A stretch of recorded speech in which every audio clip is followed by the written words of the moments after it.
जो भगवान का भजन करता है उसे संसार का असर जल्दी नहीं होता है।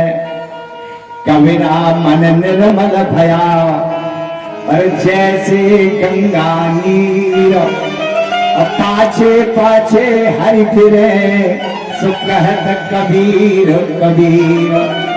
भगवान के भक्त का कभी भी कोई भी बाहर से चाहे जितना वह उद्विग्न करना चाहे, कभी भी उसको क्रोध, कभी भी उसको दुख होता ही नहीं है।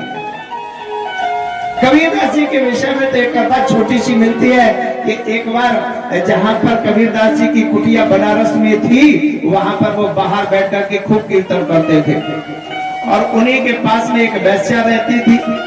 तो जिनका जब कीर्तन शुरू हो तो उसके वैश्या के जो आए मेहमान तो उनको बड़ा दिक्कत हो। और दूसरा उल्टा है, यहाँ कीर्तन हो रहे वहां विषय हो रहा, यहाँ विषय को भगाने वाली व्यवस्था, वहां विषय को बुलाने वाली व्यवस्था।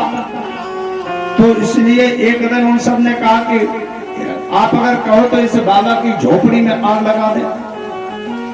तो वैश्या ने इशारा कर दिया, सबके सब गए और जाकर के कबीरदास जी की झोपड़ी में आग लगा दी। कबीरदास जी ने तुरंत अपने ठाकुर जी को उठाया और लेकर के बाहर बैठ करके कीर्तन करने लगे। सब जल करके खाक हो गया, लेकिन जल करके खाक जरूर हुआ, पर थोड़ी देर में एक वहां से लपट उठी और उठकर के सीधी उस वैश्या के मकान पे जाकर के गिरी।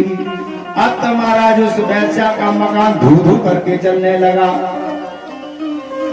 और जैसे ही जल रहा था सो वैश्या दौड़ पड़ी, बोले इस बाबा की करामात है, चलो इनसे क्षमा मांग लेते। सो वैश्या पांव पकड़ने लगी, बोले महाराज क्षमा कर दो, क्षमा कर दो। कबीरदास जी ने कहा तुम्हारे यारों ने मेरी कुटिया जलाई, हमें तो कोई दुख नहीं हुआ, अब मेरे यार ने तुम्हारी कुटिया जला दी, तो काहे के लिए रो रही हो,